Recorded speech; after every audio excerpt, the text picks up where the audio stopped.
Okay, Baruch Hashem.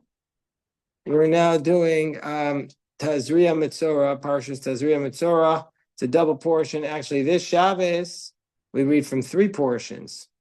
Really. We have Tazria, Mitzorah, and Rosh Chodesh. And this week, Rosh Chodesh is on Friday and Shabbos. So we have to do a beautiful Kiddush in honor of Rosh Chodesh. And it was actually sponsored by Benjamin Katz in honor of his grandfather, Harry Gelborn, very special man. Come on in, Tommy, come on in. Okay, so let's read the first pasuk. No, right, chapter 12. The first pasuk is Vaydaber Adonai al Moshe Lemor. But now the second pasuk is no, right, I'll read it for us. Isha. Ki Tazria Kriyat Beta Zachor Betameh Shavat Yamim Kiyameh Nadat Devota Titma. Very good. So he says, so God spoke to Moses and said, speak to the children of Israel, saying, Isha, a woman, Ki Tazria, if she will become pregnant, V'yolda Zachar, and she'll give birth to a male, then she is tameh for 7 days, like the days of a nida, a woman who is divosa. Divosa means like her infirmity. Divosa, Rashi is going to tell us, is something that flows. We'll see, or maybe it's in madveh, infirmity. We'll see what it means, titma. So she'll be tameh. Let me explain this. That it's a little bit complicated, so you have to pay attention. Even if you pay attention every year in the shul, you still can get confused from this. Kobe, give Kobe a chumash. Basically, there's biblical law and there's rabbinic law, and they're not the same here, and it can make it very confusing. By biblical law, a woman who has by biblical law, every Jewish woman, from the moment she first starts to have a menstrual flow, her life is then divided into a series of two numbers, 7 days and 11 days. The first 7 days, it's what's called her days of her nida. And the second 11 days are what's called her days of her ziva. Nida, this refers to a woman who has blood coming out of her. The nida, during those 7 days, if she has blood, then she has to wait till the end of those 7 days and then goes to the mikvah, and she can then resume to be with her husband. If she is during the 11-day period, if she has blood, if she sees blood twice for 2 days in a row, then each time she's what's called shomeres yom keneged yom. She has to wait a day and then go to the mikvah that night. But if she sees it 3 days in a row, then she's what's called a zava gedola.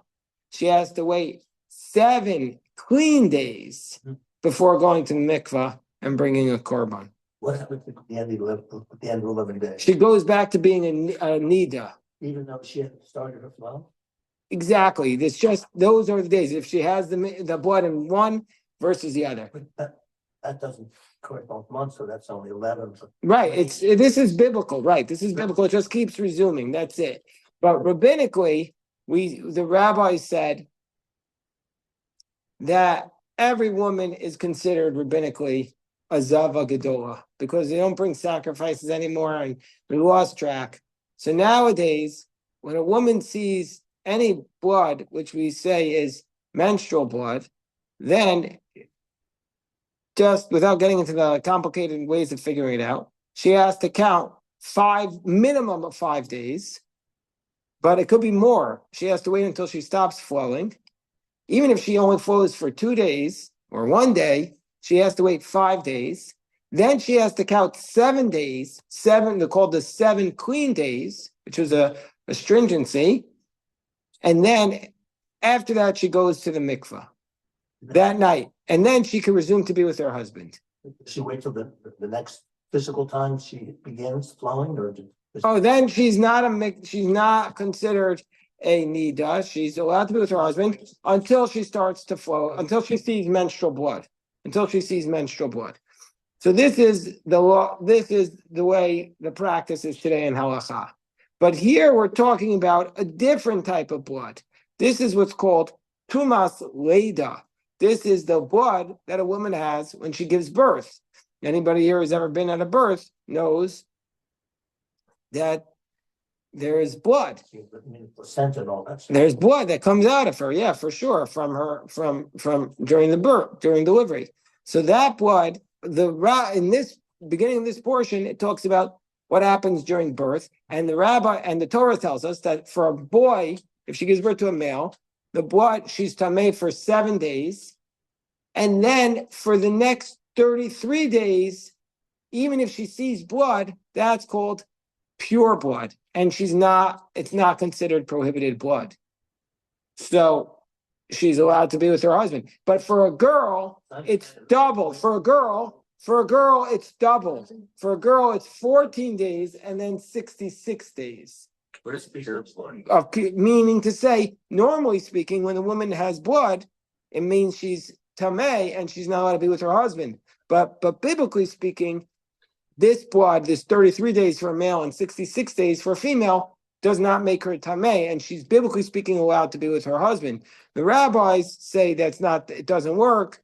The rabbis say made a decree, but that we still view her as tamei. But biblically speaking, it's pure blood. So that's just the introduction. So there's a very big riddle. Why is for a boy is it 7 days of impure blood and then 33 days of pure blood, whereas for a girl, it's 14 and 66. Why is it double? So it's never explained. It's never explained, but that's what it is. Okay, so then, now we say as follows. Isha, let's look at the Rashi. Isha ki tazria. Also, I want to just say here that these words are explained because Isha ki tazria means when she receives seed into her body. So some want to say that according to halacha, we know, let's say a baby is born on Shabbos. When is the bris? The next Shabbos, and bris overrides Shabbos. That's only the case. But you need to have all the equipment. You have to have all the equipment there. But if, let's say, that's only the case where the baby was conceived in the typical manner. But if the baby was not conceived in the typical manner, but let's say through a laboratory, or what's called in vitro fertilization, then it doesn't override the Shabbos. So that's why. Second-class births or something? What? Well, No, because based upon the fact that it says Isha ki tazria, that so it's she in order for there's other like also if it's a C-section, it doesn't override the Shabbos. It only overrides the Shabbos if there's no deviation basically from the typical way in which it was in which they would do it on Sunday. Yeah. Interesting. Or the 7th day. No, never done on the 9th day. never done on the 7th day. Never done on the 7th day. It's not a kosher bris if it's done on the 7th day. Okay, so Were they doing that at the time of the Gemara too? Because they were doing C-sections then. well, they didn't do well. It's a very good question. Syrian, yeah. Well, first of all, let's go back.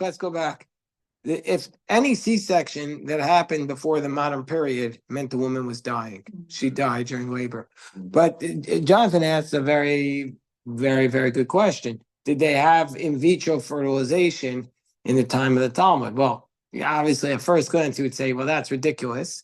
It all happens in a laboratory. But it's actually not ridiculous because what happened was the Talmud has a story of Jeremiah, his daughter going into a bath and becoming pregnant from him. So we see from here that that's the basis of the idea of making these laws about in vitro fertilization. The Talmud understands that you can become pregnant without a man and woman having a union together. So, Tani, is this too advanced for you, or you understand? So I'm getting bits and pieces. It was the Holy Spirit. It was the Holy Spirit. Is there documentation you have in Isaiah incident? Jeremiah's daughter. Look up in, can you look, Tani, can you look, or no, right, looking in the AI or the chat GPT, and they'll give you, I think that's called Ben Sira. It was Jeremiah's daughter, gave birth to Ben Sira, through the bath. Look it up. I mean, look at it. Why? Was it Jeremiah? I don't know. By the way, you say it's highly improbable, but this is what a lot of it's unfortunately it happens today with what women do, like when they go with these athletes and they want to get a lot of money. Yeah. So they'll be with the athletes, and the athlete will use, I'm sorry for speaking so directly about a sensitive topic. The athletes will use protection, and he'll use, let's say, a condom. And then after he leaves, the women will take the condom and use it as a way of becoming pregnant. So this is an old technique that people knew about of ways to become pregnant. They knew about these techniques. Did you find it? It said that there's no. I still think it can't be done. No, here. I mean, The Gemara is Kadosh. hold on. Let me see.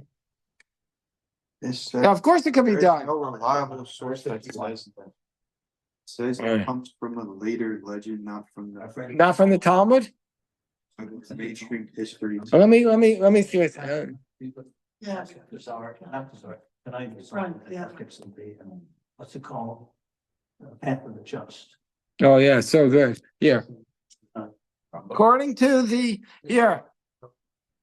here's what it says. According to various rabbinic traditions and midrashim, the story of how Jeremiah's daughter became pregnant is tied to the miraculous birth of Ben Sira. Jeremiah was basically.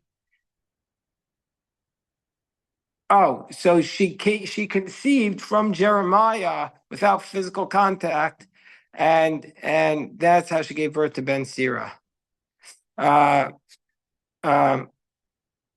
So basically, it's not clear that this is a reliable source, but anyway, that's the basic idea. Okay, so what? We can ask NI independently, if it's scientifically possible for women to conceive and taking the bath.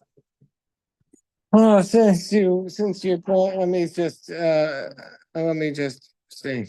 No, let me just see. Let's see what Gemini say. Is it science? Is it scientifically possible for a woman to conceive in this manner?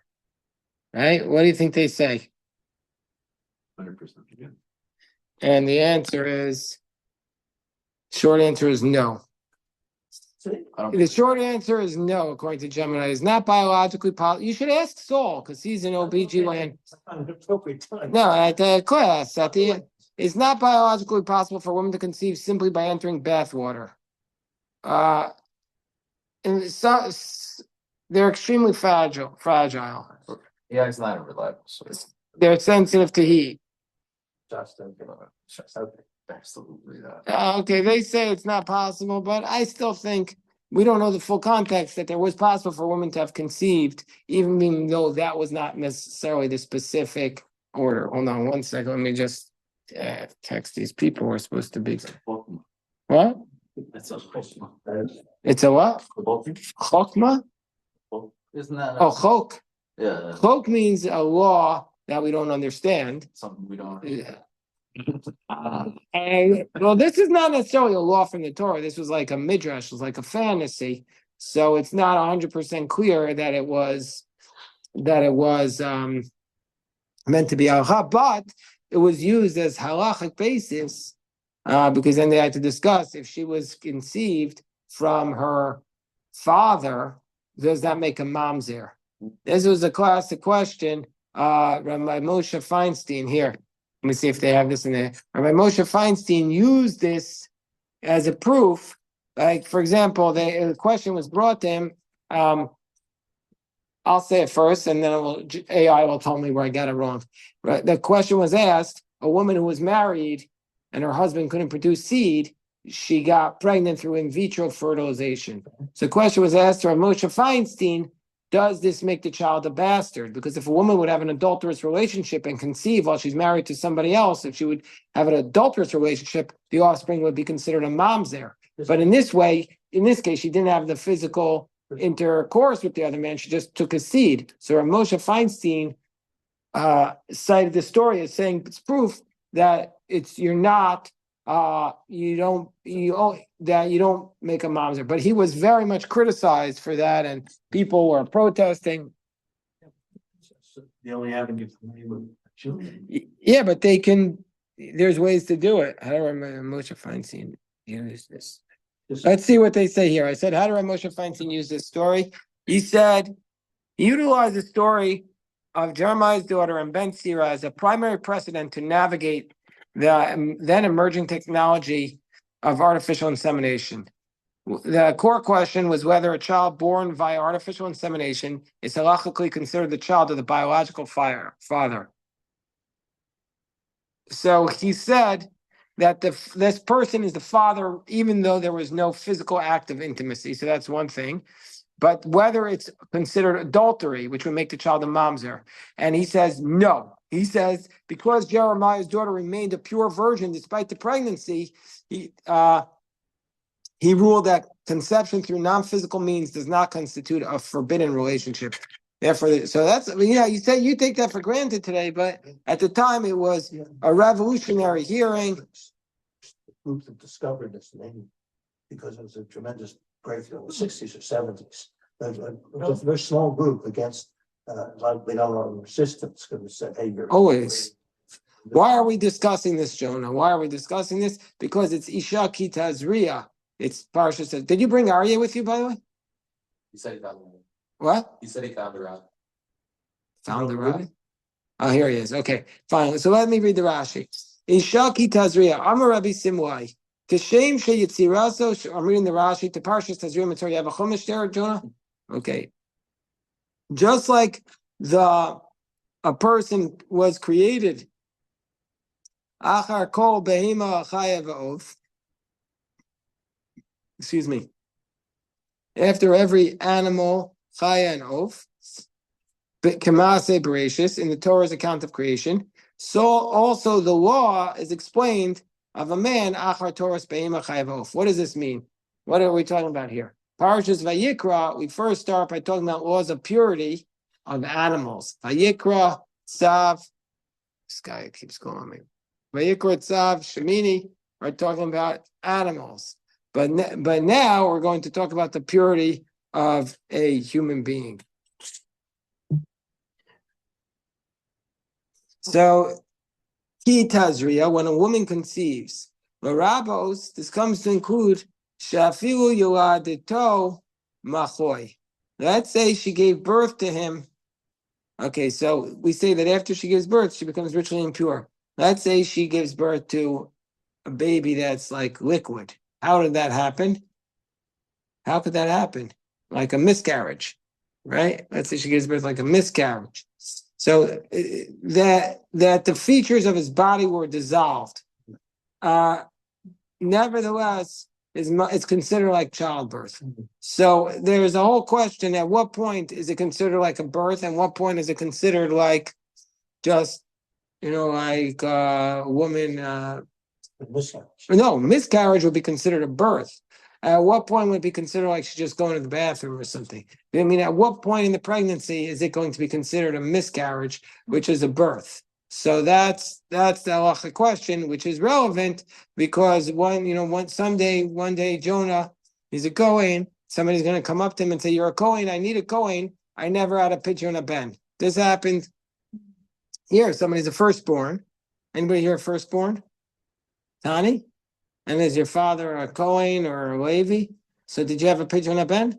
Yeah. So one time I met a person and he said, and he was firstborn. He said, "Did you have a pigeon and a ben?" He said, "No, why not?" His mother had a miscarriage at at 10 weeks.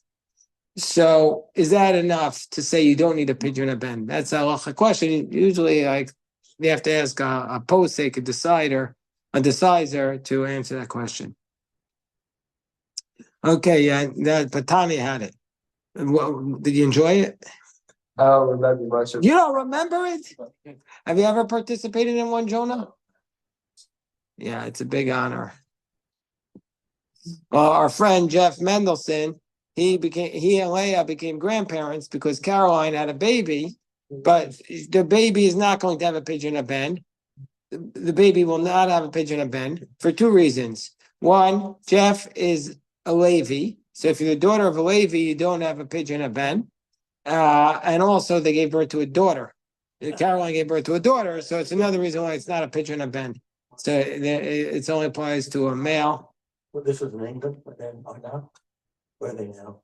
They're in England. The baby was born in England. Who went this? I got the message this morning. Yeah, beautiful. Let's do the next Rashi. During the days of her menstruant infirmity. Well, let's see what it means. Keseder kol tumas amura benida mitama betumas leida. So Rashi here tells us, let's say she gave birth without having any blood. Is it possible? I don't know. I don't think so. Sometimes we have these questions from the Torah, these interpretations of Nida, and I want to ask my Mechutin, he's an OBGYN, he says, no, never happened. Never happened. I mean, it's possible, but he says, is there ever a birth without blood? Here the Talmud says, even if the baby was born without blood, she would still be considered ritually impure. Because elsewhere the Talmud says there's no birth without blood. There's no birth without blood. I don't know. Okay. Divosa, what is the word? Did you bike here, are you? Wait, did you bring a helmet when you biked? All right, I just want to make sure that you don't have a bad habit of biking without a helmet, because we need your brain active, and we don't want you, God forbid, hurting that brain. Somebody who comes to the yeshiva a lot, a very good friend of mine. I don't want to say his name because what happened was they were driving on Erev Pesach to go to a Seder in Philadelphia, and the guy before him it was on the highway. It was like a little fender bender, so he had to slow down. So he slowed down not to hit that guy, but the guy behind him did not slow down, and he just wasn't paying attention, just drove right into him, rear-ended him, and destroyed his car. He said he hit him, and he drove through 3 lanes. He just knocked him out through, but they were okay, but their car was destroyed. So I'm saying you have to employ safety purposes. Safety. Don't mess around when you're driving. Wear a helmet while driving. Don't wear a seatbelt. You should obviously wear a seatbelt when you drive, and don't be what? Don't ride a motorcycle, please. I'm not saying, I don't know about that, but Ramosha Feinstein was asked if you're allowed to ride a motorcycle. You know what he said? Actually, he was asked if you're allowed to do some activity, which is typically speaking, dangerous, like motorcycle or skydiving or skiing. So he said that if this is a behavior that's typically done by people, then even though it's dangerous, it's permitted. Why? There's a concept called Shomer Pesayim Hashem. Hashem watches over fools. So therefore, since if people typically speaking do this activity, you're allowed to do it. But if it's an activity that's not typically done by people, like for example, riding a bicycle on a highway, then it wouldn't apply. I do have a dream. I'm going to stop here. I have a dream of driving because I drove from Florida back to DC. And you know what? I loved it. I loved the drive. Yeah. How long did it take? Took me door to door, less than 14 hours. Well, I wasn't in Miami. I was in Orlando. It was less than 14 hours. My dream is to fly to Miami and drive from Miami to Washington State from corner to corner, tip to tip. Yeah, doesn't that? Who wants to come with me on that trip? Nobody? Nobody's ready. You gotta collect something at each state. I'll stop at each rest stop and do a minion. Yeah. Yeah, it'll be so beautiful, it'll be so geschmack. I gotta